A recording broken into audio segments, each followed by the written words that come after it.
इसीलिए law of variable proportion को ये कहा जाता है कि पहला वो एक इंक्रीजिंग रेट में इंक्रीज होता है, फिर डिमिनिशिंग रेट में फिर जो है फॉल होने लगता है। Utilisation of fixed factor, full utilisation of fixed factors मतलब जो फिक्स्ड फैक्टर है वो तो उतना ही रहता है, वेरिएबल फैक्टर बढ़ाया जाता है घटाया जाता है, लेकिन जो फिक्स्ड फैक्टर उनका फुल्ली यूटिलाइज होना चाहिए, यानी मशीन को जो है फुल्ली यूटिलाइज करना चाहिए। जितना प्लांट है उससे जितना प्रोडक्शन हो सकता है एक प्लांट के अंदर वो पूरा करना चाहिए, वैसा फुल यूटिलाइजेशन। हर एक वेरिएबल फैक्टर जब से एक्स्ट्रा एडिशनल यूनिट ऐड करते जाते हैं उससे जो आपका आउटपुट मिलता है वो कम होते जाते हैं।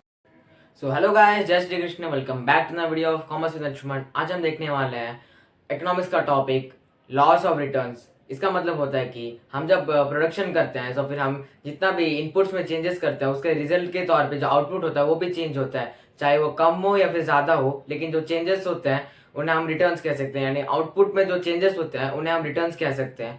वो अगर हम लॉ ऑफ वेरिएबल फैक्टर्स या फिर लॉ ऑफ वेरिएबल प्रोपोर्शन की तरह और भी देख सकते हैं, लॉस ऑफ डिमिनिशिंग रिटर्न्स भी देख सकते हैं।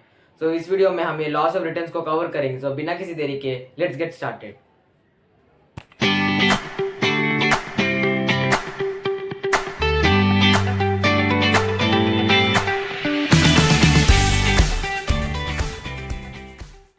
तो सबसे पहले हम देखेंगे लॉस ऑफ रिटर्न यानी लॉस ऑफ प्रोडक्शन भी वो क्या होता है, एंड उसके जो दो टर्म्स होते हैं short period and long period, उसमें जो returns to a factor returns to scale होते हैं वो क्या होते हैं, एंड इससे हम समझेंगे कि हम कैसे आगे टॉपिक को और अच्छे से समझ पाएंगे। ओके, सो सबसे पहले तो returns to a factor and returns to a scale. जो रिटर्न्स टू अ फैक्टर होता है वो शॉर्ट पीरियड में होता है, रिटर्न्स टू स्केल होता है वो लॉन्ग पीरियड में होता है। हमने प्रोडक्शन फंक्शन के वीडियो में देखा था कि शॉर्ट पीरियड और लॉन्ग पीरियड के बीच का क्या डिफरेंस होता है। शॉर्ट पीरियड मतलब कि सिर्फ वेरिएबल फैक्टर्स यानी वेरिएबल इनपुट जो होते हैं वो चेंज हो सकते हैं, एंड लॉन्ग पीरियड में दोनों fixed factors and variable factors दोनों ही चेंज हो सकते हैं। ओके, तो इसको शॉर्ट पीरियड में इसे कहा इसलिए लिखा गया क्योंकि रिटर्न्स टू अ फैक्टर मतलब returns to a variable factor.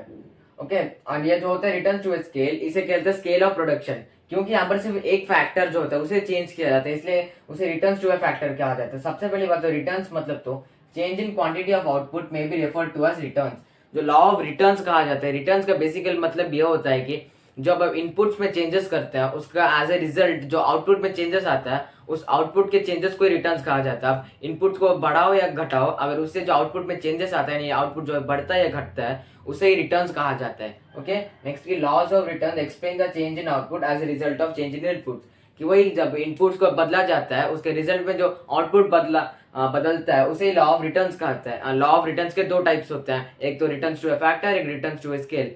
एक अच्छी बात यह है कि अगर एक एकेडमिक ईयर 2023 एंड 24 में ये लॉन्ग पीरियड है यानी returns to a scale and returns to a scale of production, यानी जिसमें आपको फिक्स्ड फैक्टर्स वेरिएबल फैक्टर्स दोनों आते हैं, ये सिलेबस में नहीं है, हेंस हम इसे नहीं पढ़ेंगे, एंड हमें सिर्फ जो रिटर्न्स टू अ फैक्टर है इसे ही पढ़ना पढ़ सकते हैं। ओके, सो सबसे बड़ी बात है रिटर्न्स टू अ फैक्टर ऐसे कि अगर एक कंपनी है जिससे जो डेली 100 सेट्स ऑफ टीवी बनाते हैं, 100 टीवी सेट्स बनाता है, अब ऑल ऑफ ए सडन अगर उसका डिमांड बढ़ जाता है तो वो एकदम से उसका सप्लाई नहीं बढ़ा सकते, क्योंकि जो फिक्स्ड फैक्टर्स होते हैं प्लांट मशीनरी उन्हें एकदम से अरेंज करना मुश्किल होता है। तो फिर अगर उन्हें 100 टीवी से अभी सडनली 200 के ऊपर जंप करना पड़ेगा तो फिर वो जो फिक्स्ड फैक्टर्स होते हैं वो तो वही रहेंगे, लेकिन अब उनका जो वेरिएबल फैक्टर्स होते हैं जो रिटर्न्स टू अ फैक्टर में आते हैं, जैसे कि power, fuel, labour, raw material, उनको वो बढ़ा सकते हैं शॉर्ट पीरियड में, ताकि वो जो है उनका अभी का जो आउटपुट है उससे आगे जा सके तो 100 से 200 तक, है ना। या तो वो जो टेक्नोलॉजी है उसको चेंज करके आउटपुट चेंज कर सकते हैं या फिर जो इनपुट्स है उन्हें बढ़ा सकते हैं, और जो इनपुट्स है उसे वेरिएबल फैक्टर्स होंगे। अब जो लॉ ऑफ वेरिएबल प्रोपोर्शन जो हर कोई जानता है कि बहुत फेमिलियर वर्ड है ये इकोनॉमिक्स में, जो लॉ ऑफ वेरिएबल प्रोपोर्शन होता है उसे लॉ ऑफ वेरिएबल प्रोपोर्शन इसलिए कहा जाता है क्योंकि जो फिक्स्ड फैक्टर्स और वेरिएबल फैक्टर्स के बीच का जो प्रोपोर्शन होता है यानी रेशियो होता है वो बदल जाता है, क्योंकि फिक्स्ड फैक्टर सेम ही रहता है, वेरिएबल फैक्टर्स को बढ़ा दिया जाता है।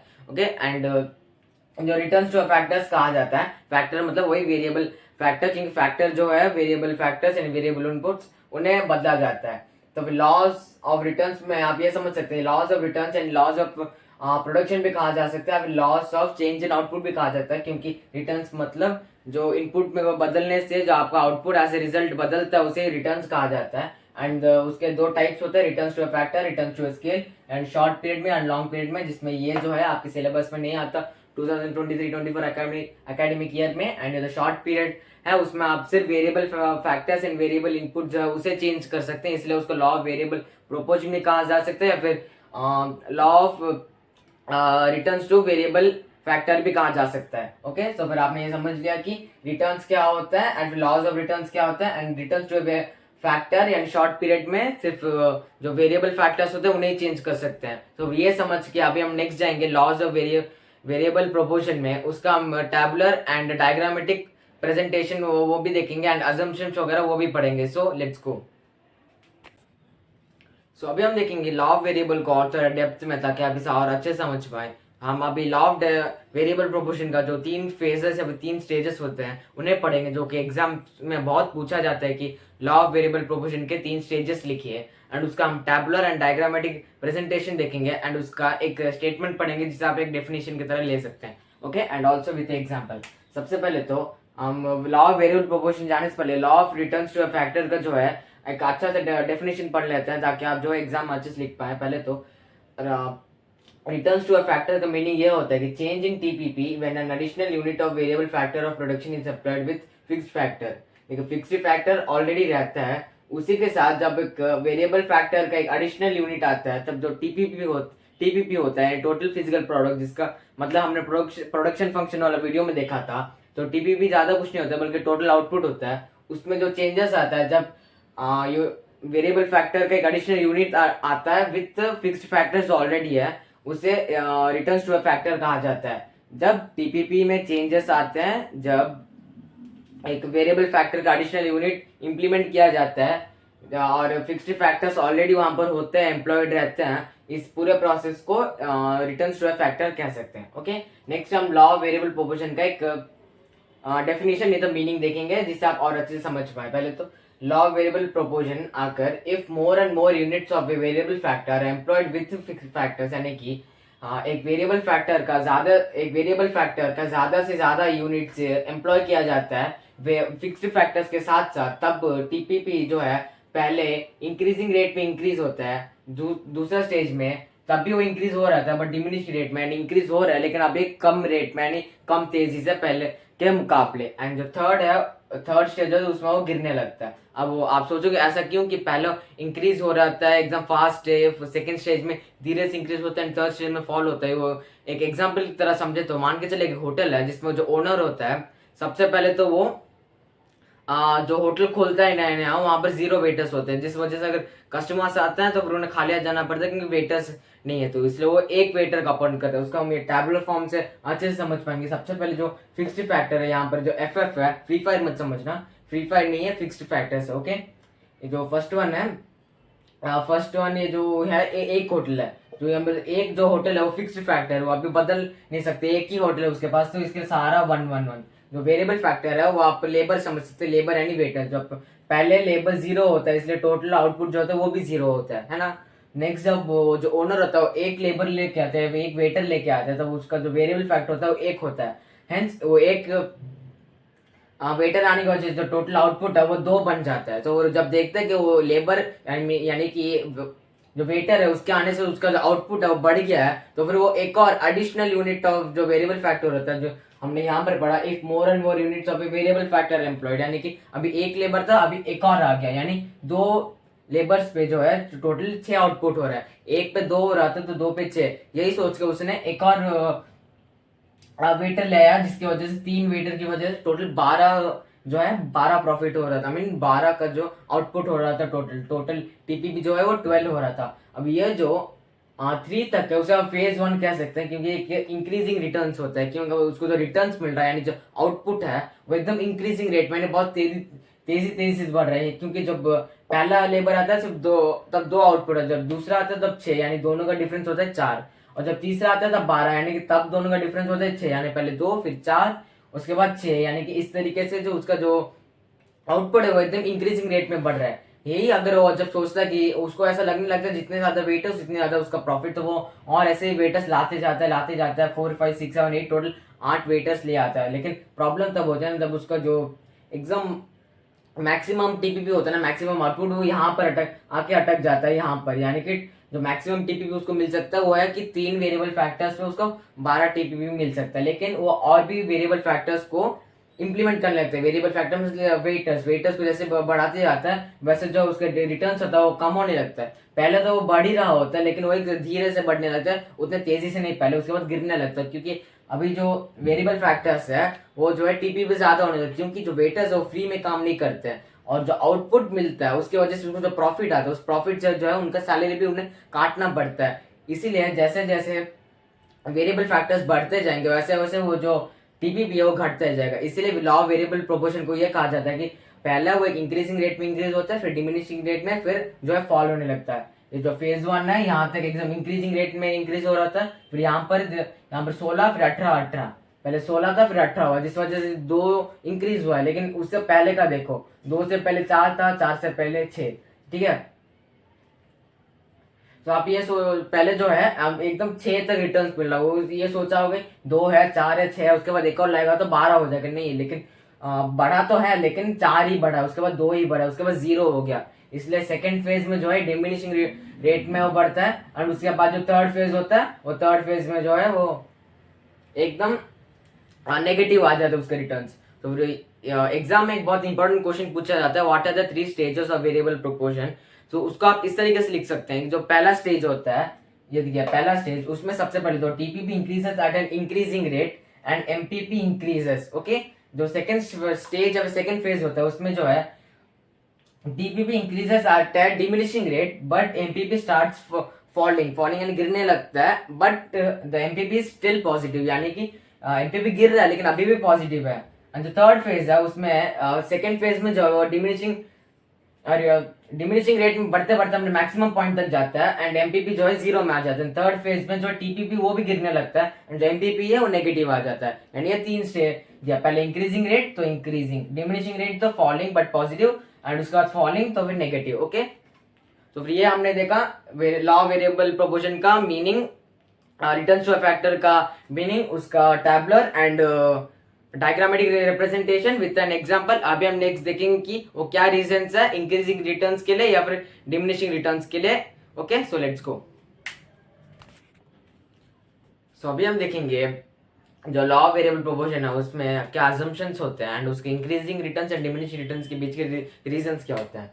तो अगर आप अजम्पशन देखेंगे तो लॉ ऑफ वेरिएबल प्रोपोर्शन के लिए कुछ अजम्पशंस आपको करना पड़ते हैं। जो पहला है कि technique of production does not change, जैसे हमने बोला था आउटपुट बढ़ाने के लिए या तो इनपुट बढ़ा दो या फिर जो टेक्नोलॉजी है उसको बढ़ा दो। हेंस अगर टेक्नोलॉजी उतना का उतना ही रहेगा तभी लॉ ऑफ वेरिएबल प्रोपोर्शन रहेगा, क्योंकि जो इनपुट है वो जो है इनपुट वो बढ़ेगा तभी आउटपुट बढ़ेगा, घटेगा तभी घटेगा, लेकिन टेक्नोलॉजी है वो सेम ही रहेगा, okay. Next, it is possible to change factor proportions. अब फैक्टर प्रोपोर्शंस मतलब जैसे फिक्स्ड फैक्टर सेम ही रहता है वैसे जो अगर fixed factor variable factor proportion same हुआ तो उन्हें बदलना पड़ता है, क्योंकि फिक्स्ड फैक्टर उतना ही रहता है, वेरिएबल फैक्टर या तो बढ़ाया जाता है या घटाया जाता है, इसलिए फैक्टर प्रोपोर्शन को चेंज करना पॉसिबल होता है। Next, all units of a variable factor are equally efficient, यानी जो वेरिएबल फैक्टर के यूनिट्स होता है, अभी जैसे एक लेबर पे इतना आउटपुट हो रहा था, 2 लेबर पे उतना आउटपुट हो रहा था, इसलिए हमको ये मान के चलना चाहिए जितना भी वेरिएबल फैक्टर के यूनिट्स होते हैं वो इक्वली एफिशिएंट होते हैं। नेक्स्ट की effects can be estimated correctly, यानी कि हर एक एक्स्ट्रा ये इनपुट यानी एक्स्ट्रा वेरिएबल फैक्टर पे आपको कितना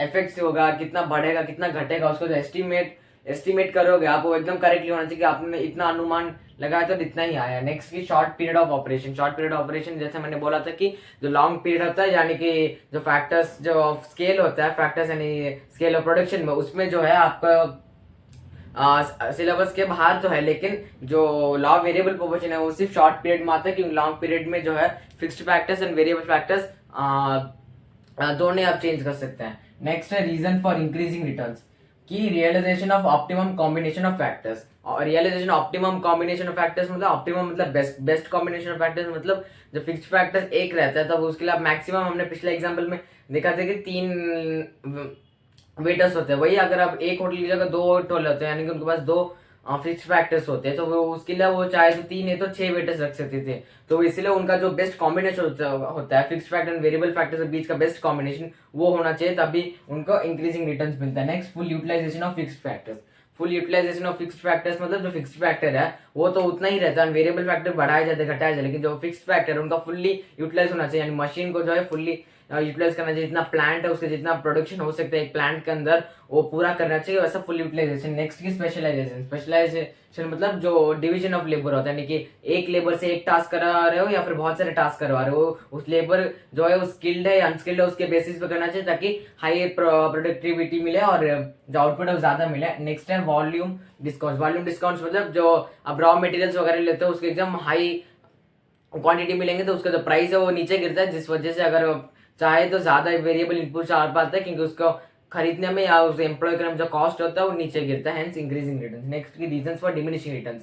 रीजंस फॉर डिमिनिशिंग रिटर्न्स मतलब किस वजह से आपको जो रिटर्न्स है वो नीचे गिरने लगता है। पहले तो increasing quantity of variable factor beyond optimum capacity. Optimum capacity मतलब बेस्ट कैपेसिटी, यानी कि इससे यह है बेस्ट कॉम्बिनेशन एंड इससे ज्यादा जो है आपको रिटर्न्स नहीं मिलने वाले। लेकिन जब जो बेस्ट कॉम्बिनेशन आ जाता है उससे भी ज्यादा वेरिएबल फैक्टर्स इनपुट कर देते हैं तो उससे जो है डिमिनिशिंग रिटर्न्स शुरू हो जाता है। Next, lack of perfect substitution between factors. Lack of perfect substitution between factors मतलब अभी एक फिक्स फैक्टर्स पे अगर 3 वेरिएबल फैक्टर्स है तो फिर 5 फिक्स फैक्टर्स पे आप चाहे तो 15 रख सकते हैं, लेकिन अब वही जो सब्स्टिट्यूशन करता है कि इतना फिक्स फैक्टर में हटा के इतना वेरिएबल फैक्टर लाता हूँ, तो जैसे फिक्स्ड फैक्टर्स को नया नया लाया नहीं जा सकता लेकिन थोड़ा बहुत हटाया जा सकता है। अब इसको आप लॉजिकली में देखेंगे तो जो फिक्स्ड फैक्टर्स आप चाहे तो यूज करें या ना करें वो आपकी इच्छा होती है, लेकिन भले उसका कॉस्ट आपको चुकाना पड़ता ही है। इसलिए जो सब्स्टिट्यूशन होता है fixed factor and variable factors के बीच में वो परफेक्टली ना हो वो।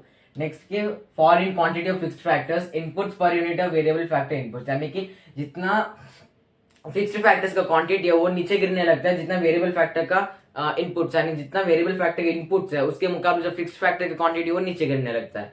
तो फिर ये था लॉ ऑफ वेरिएबल प्रोपोर्शन का assumption, reasons for increasing returns and reasons for decreasing returns. Next हम देखेंगे लॉ ऑफ डिमिनिशिंग रिटर्न्स क्या होता है। Okay, so let's go. सो अभी हम देखेंगे law of diminishing returns. Law of diminishing returns में हम इसका मीनिंग देखेंगे, वो क्या रीजन से हमें डिमिनिशिंग रिटर्न्स मिलता है, and law of diminishing returns को हम ये डायग्राम एंड शेड्यूल से समझेंगे। ओके, सबसे पहले तो लॉ ऑफ डिमिनिशिंग रिटर्न्स का जो डेफिनेशन है जो आप एग्जाम्स में लिख सकते हैं वो ये है, as the quantity of a variable factor is increased in a production process, every additional unit of the variable factor yields lesser and lesser output. इसका मतलब ये होता है कि जब भी आप वेरिएबल फैक्टर का जो क्वांटिटी है वो आप बढ़ाते रहते हैं प्रोडक्शन के प्रोसेस में, तब हर एक वेरिएबल फैक्टर जब से एक्स्ट्रा एडिशनल यूनिट ऐड करते जाता है उससे जो आपको आउटपुट मिलता है वो कम होते जाते हैं। इसका बेसिकली मतलब ये होता है कि आप जैसे ज्यादा ज्यादा इनपुट डालते रहेंगे वैसे आपको ज्यादा ज्यादा जो है आउटपुट मिलता रहेगा, ऑब्वियसली इंक्रीजिंग रेट में स्टार्टिंगली, ठीक है। उसके बाद लाइक डिमिनिशिंग रेट में, उसके बाद आपका जो है क्या बोलते हैं वो टीपीपी गिरने लगता है। बेसिकली ये है कि इनपुट्स आप जब बढ़ाते हैं टीपीपी भी, यानी कि आउटपुट जो है टीपीपी टोटल फिजिकल प्रोडक्ट वो भी बढ़ेगा, यानी कि इनपुट्स बढ़ेगा तो आउटपुट भी बढ़ेगा। लेकिन लॉ ऑफ डिमिनिशिंग रिटर्न्स का मतलब ये है कि जो आपका एडिशनल यूनिट है, मतलब आप अभी इतना अगर वेरिएबल फैक्टर्स डाल रहे हैं तो एडिशनल यूनिट मतलब इस वेरिएबल फैक्टर से आपने थोड़ा ज्यादा अभी फॉर एग्जांपल अगर 2 लेबर्स यूज किए और नेक्स्ट टाइम आपने 3 लेबर्स यूज किए तो यहाँ पर एडिशनल यूनिट क्या है, 1 लेबर का है ना, तो उस एडिशनल यूनिट को हम इकोनॉमिक्स में क्या बोलते हैं, मार्जिनल, यानी कि हम इसमें देखेंगे एमपीपी, यानी कि मार्जिनल फिजिकल प्रोडक्ट। तो इसका बेसिकली मतलब ये होता है कि जैसे जैसे एक और additional unit of variable factor add होते जाता है उससे जो आउटपुट होता है वो कम होते जाता है। अब इसको हम इस शेड्यूल से देखेंगे या समझेंगे। ओके, सो सबसे पहले जो एफ होता है फ्री फाइंड फिक्स्ड फैक्टर्स, जो इन फिक्स्ड फैक्टर जो है वो सेम टू सेम रहेगा पूरा प्रोसेस में, जो वेरिएबल फैक्टर वो बढ़ेगा धीरे धीरे, जो 1 2 3 4 है, ठीक है। जो पहला एक वेरिएबल फैक्टर होता है उसमें टीपीपी 20 है तो एमपीपी भी 20 होगा क्योंकि यहाँ पर कुछ एडिशनल आया नहीं है।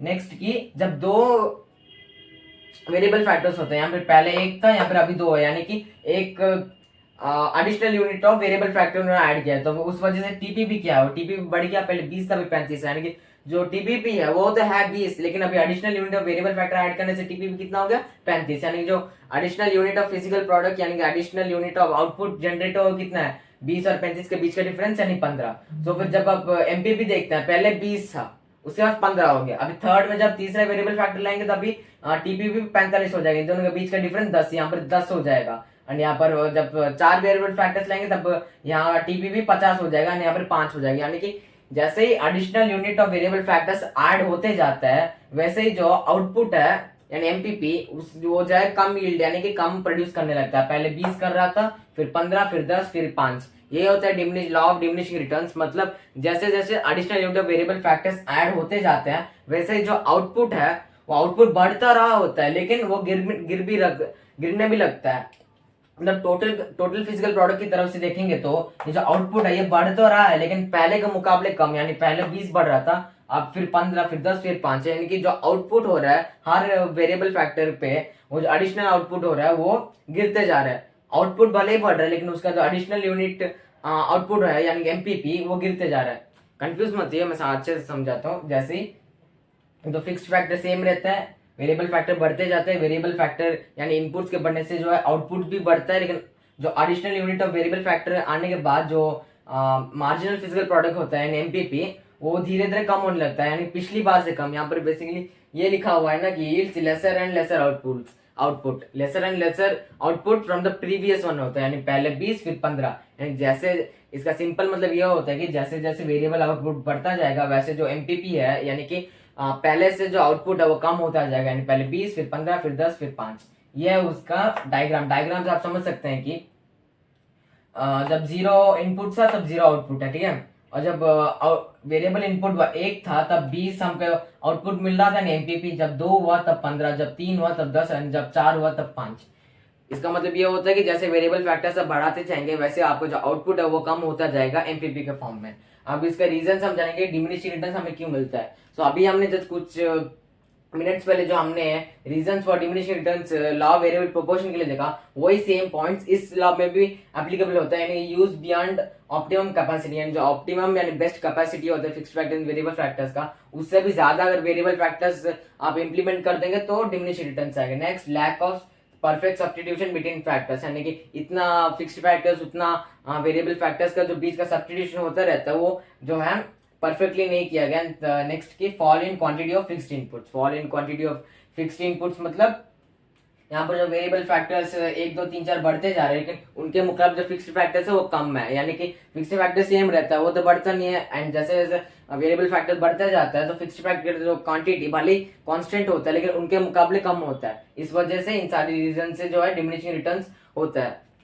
तो ये था लॉ ऑफ डिमिनिशिंग रिटर्न्स, उसका schedule, curve and reason why diminishing return occurs. So इसी के साथ हमारा आज का वीडियो लॉस ऑफ रिटर्न्स खत्म होता है। अगर आपको हमारा वीडियो अच्छा लगा हो तो लाइक कीजिए, एंड ऐसे ही वीडियो देखने के लिए हमारे चैनल को सब्सक्राइब कीजिए, एंड अपने बाकी दोस्तों के साथ शेयर कीजिए ताकि वो भी हमारे वीडियोस देख के कुछ सीख सकें। राधे राधे।